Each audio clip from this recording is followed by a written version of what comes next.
همینجور که تو میری بهشت انشالله همتون به حق امیرون به حق سید شهدا.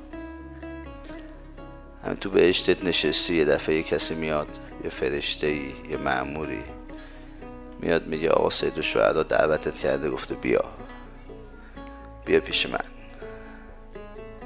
چه شود؟ قدر انساتون رو بدونید، قدر این زیاد حضرت عبدالعظیم رو بدونید. اینا قوقا میکنه، به خصوص کسی که زیاد حضرت عبدالعظیم رو به نیت زیارت کربلا بره، زیارت امام حسین بره.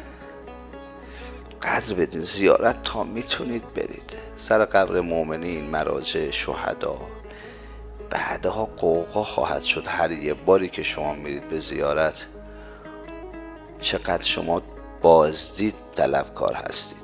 زیارت ها بهشت.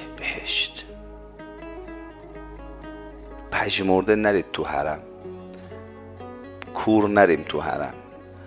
با نشاط، با شادی، با توجه به عظمت اون کسی که میخوای زیارتش کنی، پاتو بذار تو حرم تا بوی بهشت رو استشمام کنی، تو بهشت رو بچشی و ببینیش.